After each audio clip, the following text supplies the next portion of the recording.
Had you felt it? That sudden, really intense surge of emotion seems to come out of nowhere, completely, out of proportion to what just happened. Maybe someone made just a simple comment, or you saw something, maybe even just remember something, and boom, instantly you're flooded. Your heart pounds, chest gets tight, your mind just races. It feels totally automatic, right? Overwhelming. Like you've been completely hijacked by your own reaction. That moment, you go from 0 to 100. Just like that. That overwhelming feeling, that is often what we mean when we say we're triggered. It's really powerful, sometimes confusing experience catches us off guard. And that visceral feeling, that's exactly what we're diving into today. Understanding those emotional triggers, why they have such power over us, and I think most importantly, how you can find calm, how you can navigate your reactions with more intention and maybe less overwhelm. So our mission in this deep dive, using the material we looked at, is really to unpack what triggers are and give some practical ways to find greater ease when they show up. That's right. It's about moving from feeling like you're just, along for the ride when these big emotions hit, to actually having a map, maybe some tools to steer things a bit differently. We'll explore the mechanics behind triggers, look at some really common ones that might resonate with your own experiences, and then we'll spend a good chunk of time on the how, the skills, the practices that can help you respond, well, in a new way. Okay, let's get started then. So first things first, let's really try and nail down what we mean by feeling triggered. It's a term we hear a lot, but what's the kind of working definition here? Right. Well, at its core, feeling triggered is when you encounter a specific stimulus, and this stimulus, it really can be almost anything, an image, a sound, maybe a memory, a person, even just a word. And that stimulus activates a really strong emotional reaction. But the key thing, the defining feature, is that this reaction feels disproportionate, way out of proportion to the current situation. Bigger, more intense than what's actually happening right now seems to call for. Exactly. It's bigger. So it's different from just, having a normal reaction to something that's genuinely upsetting. Absolutely. Yeah. And here's where it gets really interesting and kind of explains why that disproportionate reaction happens. Triggers are different because they don't just react to the present moment. They tap into stored associations, past experiences you have lodged in your brain. It's like the thing happening now acts as a key, unlocking this powerful automatic response that got wired in earlier.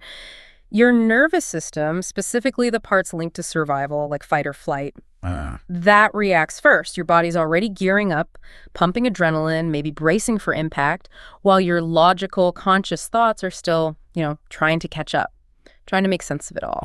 Okay, that explains why sometimes, even when you consciously think, okay, hold on, I'm safe right now, this isn't actually a threat, that physical feeling, that surge of anxiety or fear or anger, it doesn't just immediately go away. Precisely. Your body is still running on that old alarm bell. The physical response is operating on a different program, an older program, than your conscious mind is in that moment. It's that deep mind-body link and the sheer automatic nature of the response that gives triggers so much power. They kind of bypass conscious thought, at least initially.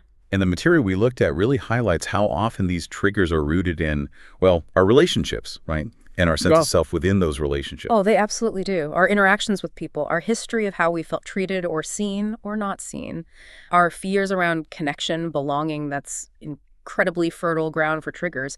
Let's maybe explore some of the common scenarios that the sources identified. Yeah, let's walk through them. I have a feeling a lot of these are going to sound familiar to people listening. I think so too.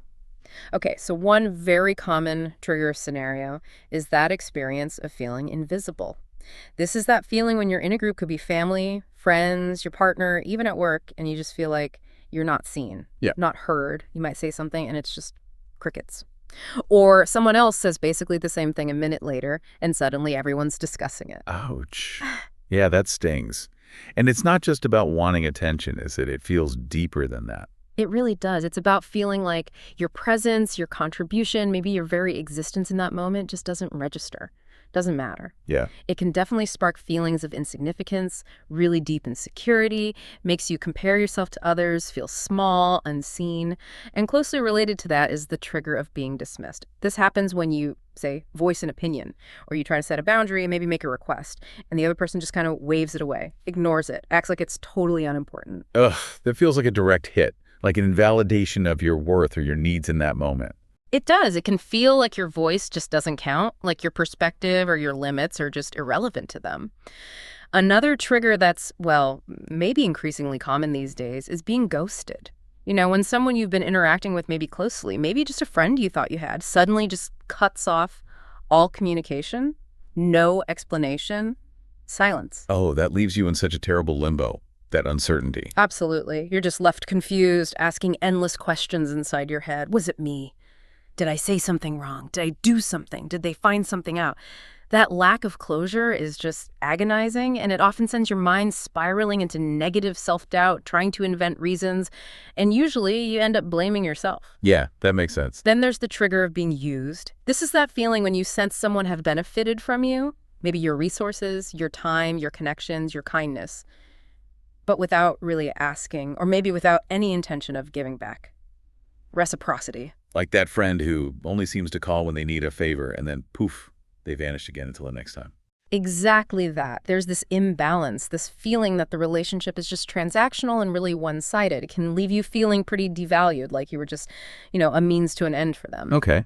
Moving beyond those sort of direct interpersonal slights, triggers can also tap into a more fundamental sense of threat, like sensing danger. This is a really powerful category.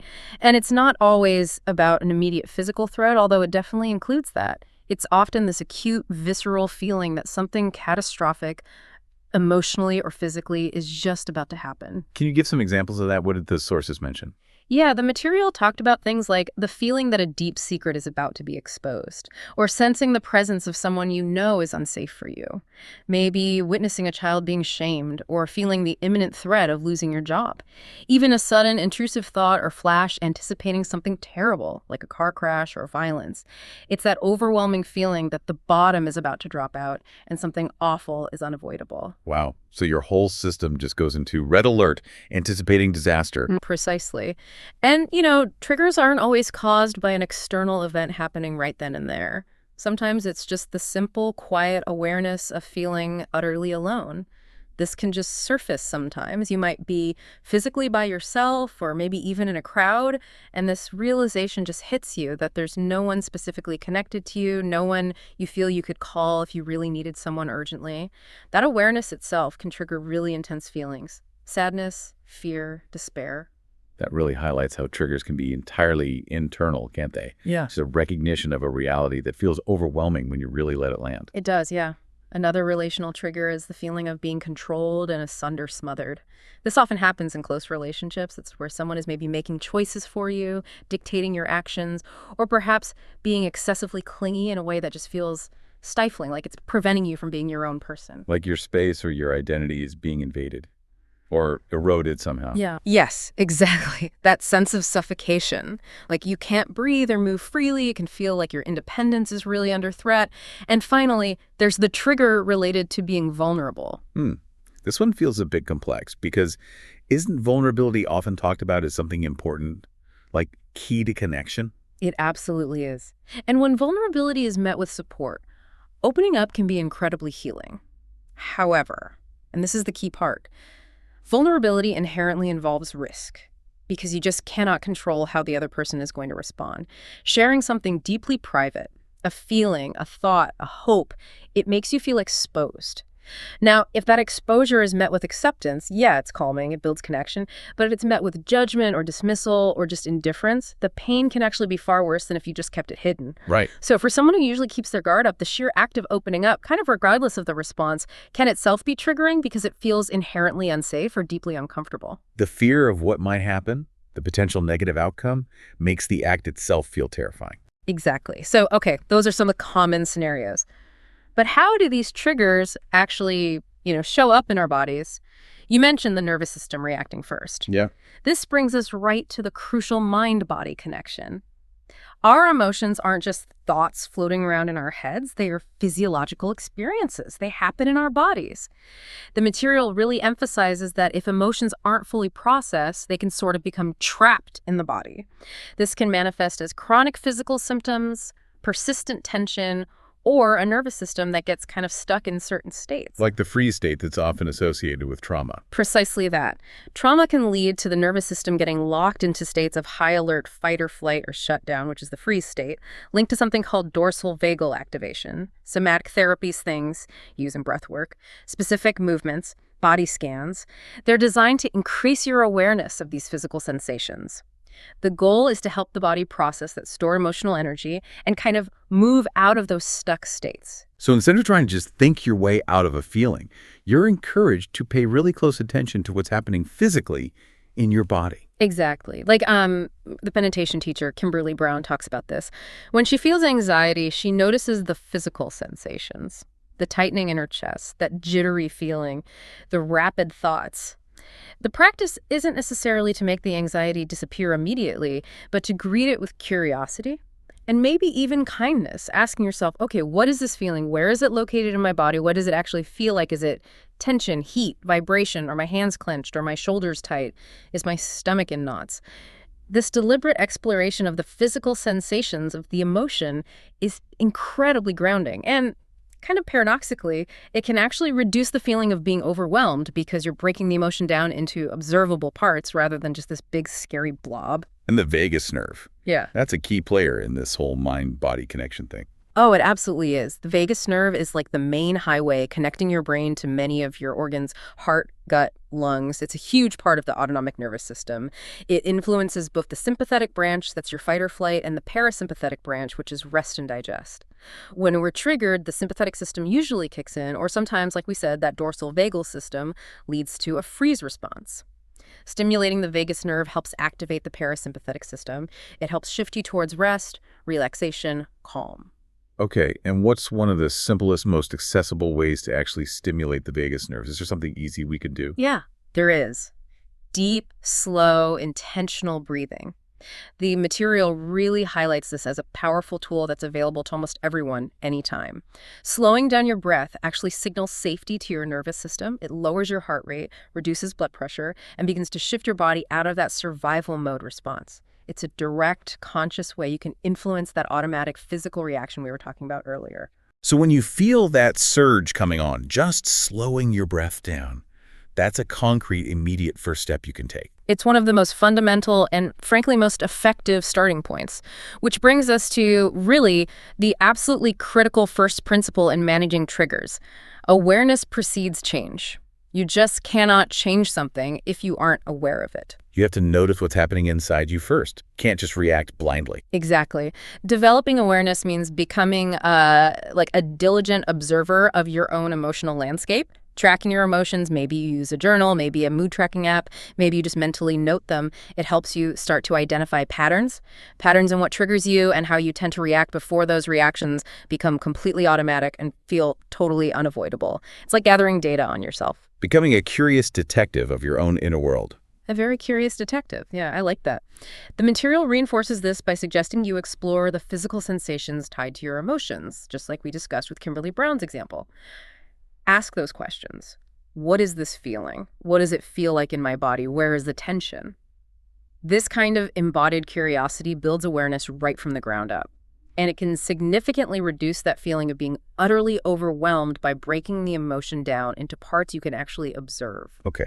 And this is where mindfulness comes in as such a powerful tool, right? Precisely.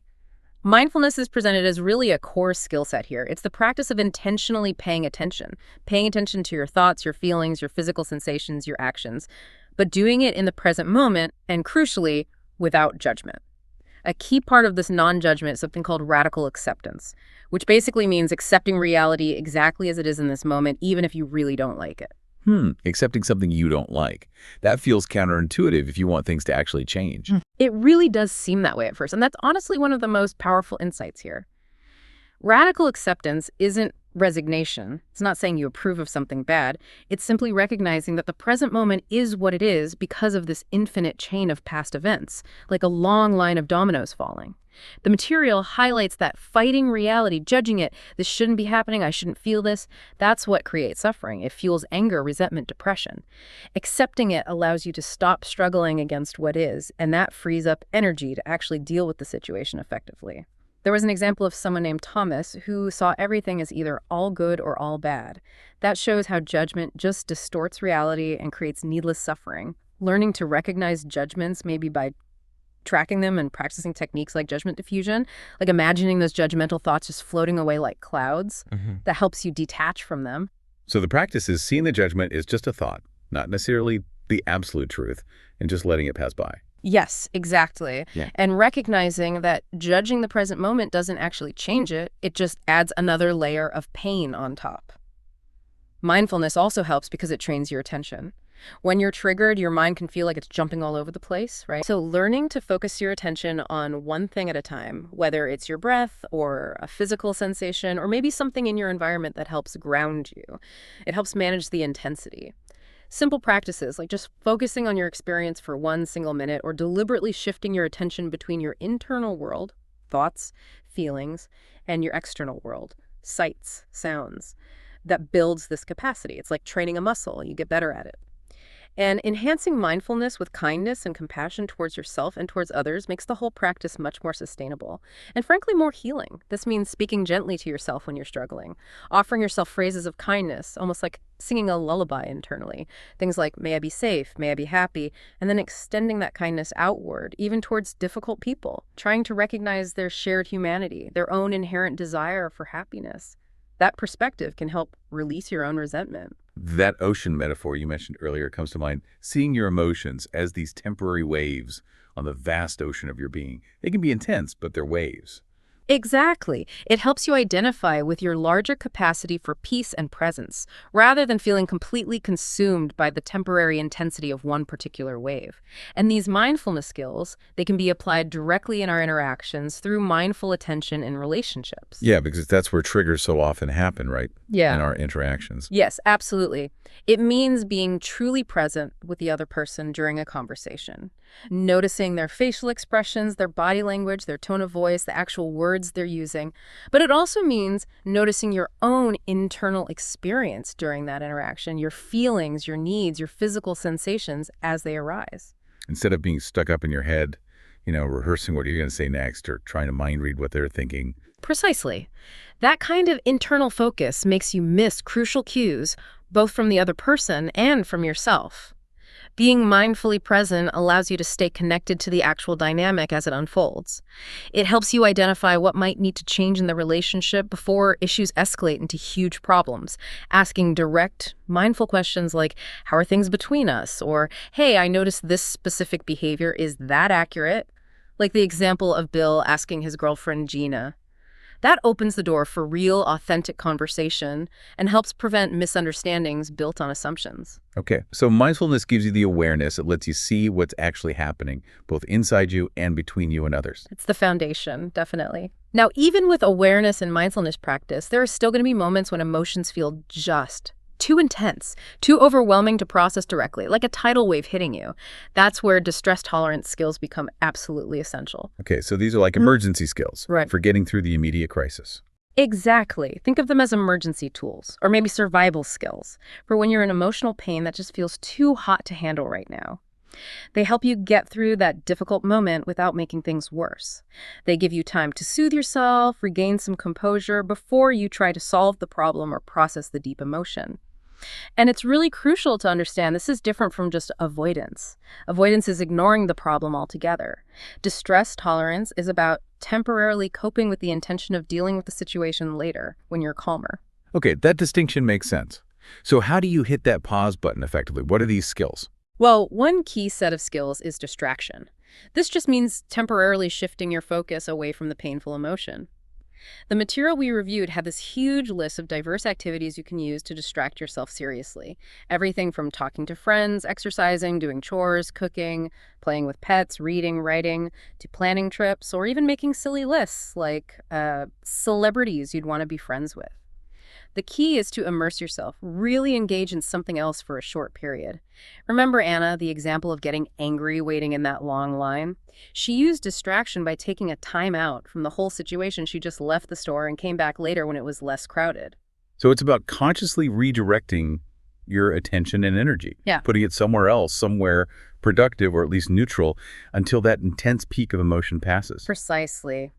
Another really powerful set of skills is self-soothing with senses. This involves intentionally using your five senses sight, hearing, smell, taste, touch to bring yourself comfort and ground you in the present moment.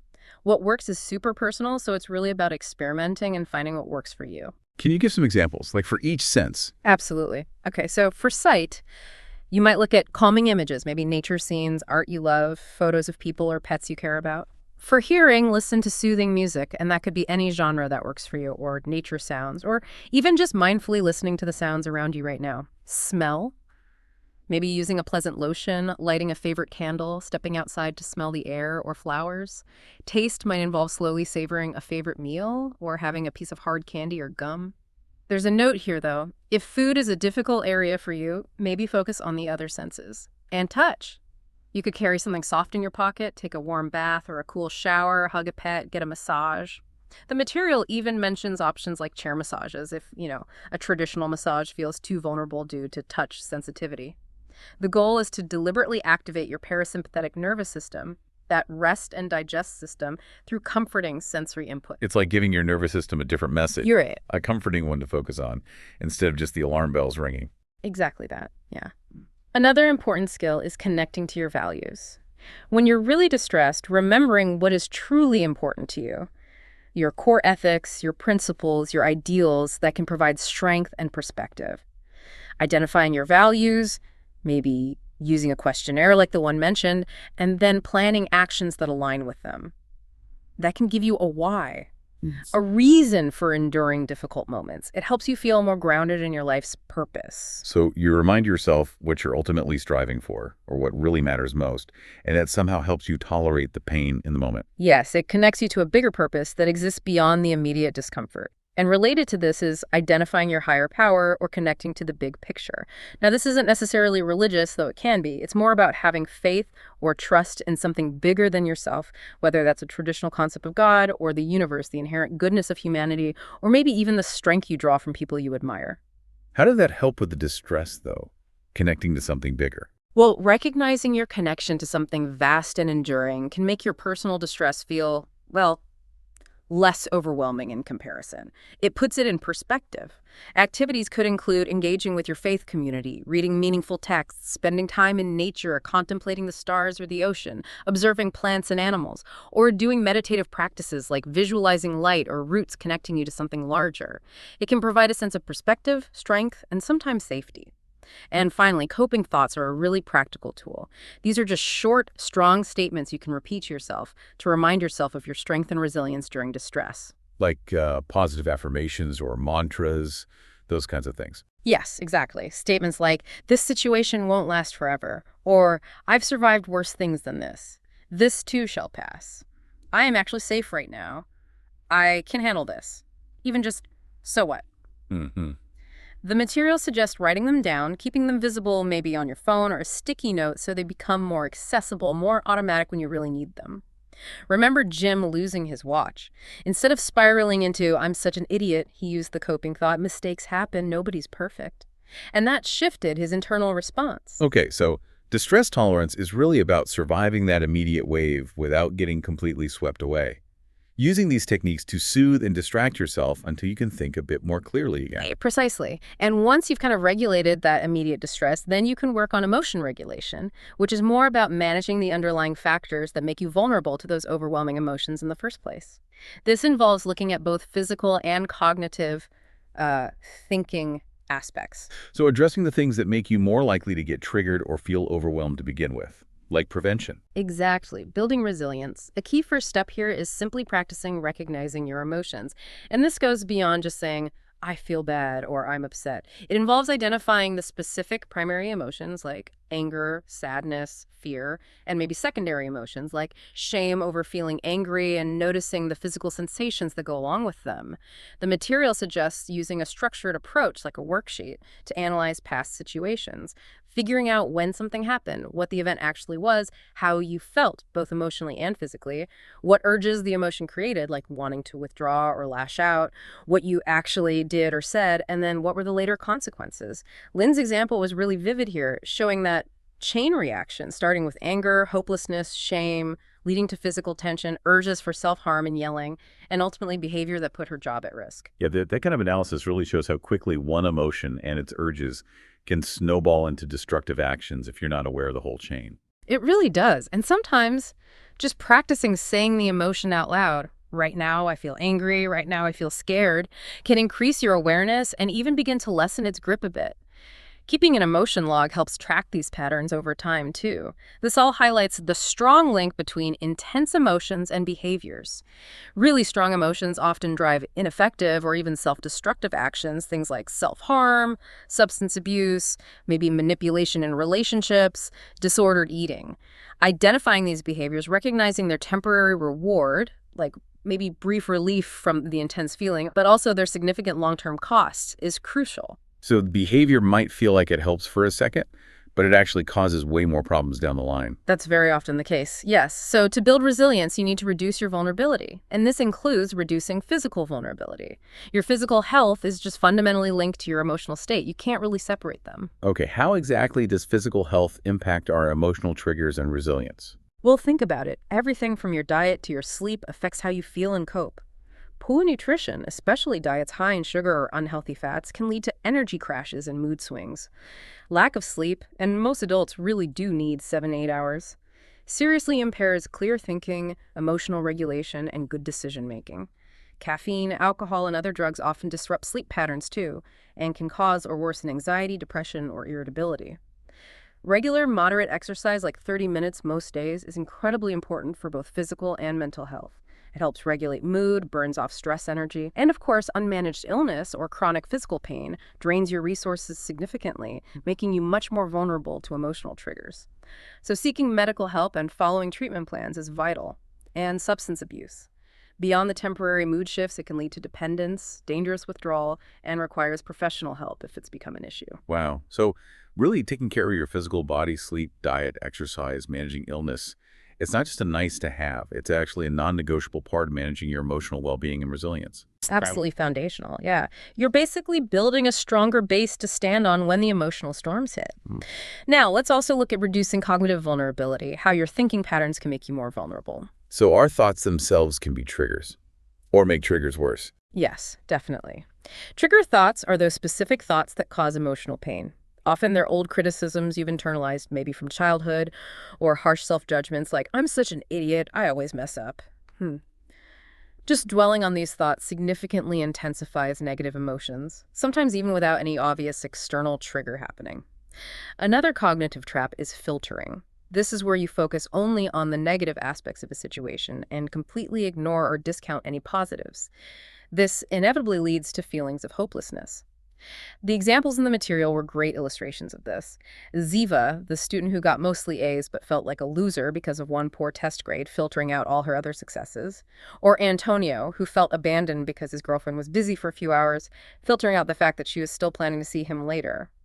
Or Jennifer, fixating on one negative childhood incident, effectively filtering out years of positive memories and supportive parenting. Wow, they're literally filtering reality to fit this predetermined negative story in their heads. Precisely. Yeah. Which is why balancing your thoughts and feelings is such a critical skill. This means actively, deliberately looking for evidence that contradicts your negative thoughts or feelings. It's like zooming out, getting perspective, seeing the bigger picture, maybe like from an airplane, not just the limited view from the street level. Asking yourself questions like, okay, what evidence supports this negative thought? But what evidence contradicts it? Or is there another way to think about this situation? That opens up perspective and challenges those filtering biases. When you reconsider Ziva's situation with the full evidence of her academic record, her self-judgment looks completely distorted. Right. It doesn't necessarily make the negative feeling vanish instantly, but it introduces doubt about the thought that's fueling it. It offers alternative perspectives.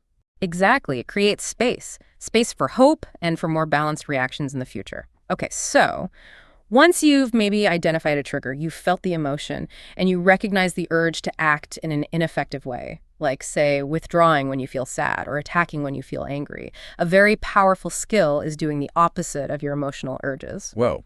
Intentionally acting against the automatic pull of the emotion. That sounds really hard. It can be. It really can be challenging, especially at first. But it's incredibly effective because it directly breaks the cycle of ineffective behavior. And interestingly, it can actually change the intensity of the emotion itself over time. So if your anger urges you to yell, you deliberately make yourself speak quietly. If fear tells you to avoid a situation that is actually safe, you practice safely approaching it, maybe in small steps. This requires identifying the chain of events leading up to the urge, which is where behavior analysis comes in handy again. You trace the sequence. What was the event that set things off, the precipitating event? What thoughts did you have before the emotion hit? Was there maybe a prior different emotion involved that you didn't notice? What behavior, yours or someone else's, happened next? Remember Sam's analysis of his rage towards his mother-in-law? It revealed his underlying pattern was actually shame, feeling inadequate, which led to fault-finding thoughts, which then fueled anger, leading to the attacking behavior. The analysis showed him that shame was the initial, really uncomfortable feeling he was reacting to with anger. Ah, okay. Seeing that hidden pattern helps you intervene earlier in the chain before it gets to the angry outburst. Yes, exactly. And once you see the chain, you can use problem-solving. The material called it the ABC technique, antecedent behavior, consequence, but the idea is broader, to brainstorm alternative, healthier strategies, replacing those ineffective thoughts and behaviors with more effective ones, just like Sam brainstormed ways to challenge his shame thoughts and choose different actions instead of attacking. And like pretty much all these skills, consistency is key, right? You can't just do it once. Absolutely. These are not one-time fixes, not at all. They require ongoing practice. Tools like the weekly regulator log sheet that was mentioned are designed to help you track your use of these skills week by week.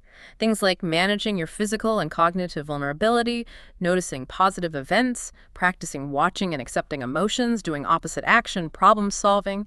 It serves as a reminder system and really reinforces the learning. It really sounds like you're essentially building a whole new operating system for how you respond to challenges and difficult emotions. You really are, in a way, one practice, one conscious choice at a time. And since, as we said, triggers so often occur in our interactions with others, the final set of skills we should touch on is interpersonal effectiveness, navigating relationships calmly.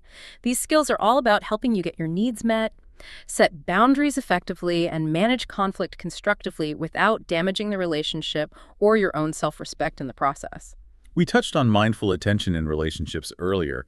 I guess that's pretty foundational here, too. It is, hugely. Relationships require mindful attention. Being present enough to notice the other person's cues, their body language, tone, the words they choose, and also being aware of your own feelings and needs during the interaction itself. If you miss these cues, you end up reacting based on assumptions or old fears or projections instead of responding to the present reality. And that leads straight to misunderstandings and unmet needs. So it's about staying grounded and observant in the actual dynamic as it's happening. Yes. Identifying your typical style in conflict is also really crucial. Are you usually passive? Do you tend to shut down, give in, avoid conflict at all costs? Or are you more aggressive, maybe using tactics like blaming, demanding, threatening? Both of those are ultimately ineffective. They damage relationships in the long run. Assertiveness is the middle ground, advocating for your needs and setting limits clearly, but also respectfully towards the other person. The material points out that sometimes rigid beliefs about how you should act, I should never upset anyone, I must always put others first, can really block assertive behavior. Yeah, and it's pretty hard to get your needs met if you can't even identify them, or if you don't feel you have the right to ask for them. Absolutely. Failure to identify your needs is a major block. You need to be able to put your feelings into words and then translate that into specific behavioral requests for others. What would you like them to do more of, or less of, or stop doing, or start doing, and being clear about when, where, how frequently. Vague requests rarely work. And what about fear? Fear definitely blocks us from speaking up in relationships. Oh, yeah. Fear, particularly those catastrophic what-ifs, fearing rejection, abandonment, fearing conflict will escalate terribly. That's a huge obstacle to using effective interpersonal skills. The risk assessment, risk planning exercise mentioned can help here. You actually imagine the worst feared outcome happening, and then you realistically plan how you would cope if it did. You identify your resources, your support systems, the skills you have. So you kind of confront the fear by preparing for it, imagining yourself handling it, and that makes it less paralyzing in the moment. It can significantly reduce the power that fear has over your actions, yes. Understanding your legitimate rights in relationships is also incredibly empowering. The material listed about 12 basic rights things like the right to have needs in the first place, the right to say no without feeling guilty, the right to feel and express your emotions appropriately, the right to protest unfair treatment, and the right not to take responsibility for solving other people's problems. Recognizing these rights helps build self-worth and makes you feel more entitled in a healthy way to ask for what you need. Knowing your rights gives you the foundation, the permission slip almost, to speak up and set boundaries. Yes, and when you do decide to speak up, knowing how to make a simple request effectively is key. The material provided a really clear, useful structure for this. Optionally, start with a brief, simple justification if needed. Use a softening statement like, "Would you mind?" Or, "I'd really appreciate it if." Then state your direct, specific request, usually just one sentence. Keep your tone neutral, focus on the behavior you want to see. And optionally, you can state what you will do if the request isn't met, but make it a self-care solution, something you will do for yourself, not a threat. That sounds much more likely to be heard clearly, doesn't it, compared to a demand or a vague complaint? It's designed to be assertive, but also to reduce defensiveness in the other person. Now, on the receiving end of communication, assertive listening is just as crucial. This means actively trying to understand the other person's perspective, even if you don't agree with it. Genuinely hearing what they're saying, maybe validating their feelings or needs. I can understand why that would feel frustrating to you. And asking open-ended questions to learn more. What's the core problem from your side? How does this make you feel? Avoid those common blocks to listening, like mind reading or just rehearsing your comeback while they're still talking.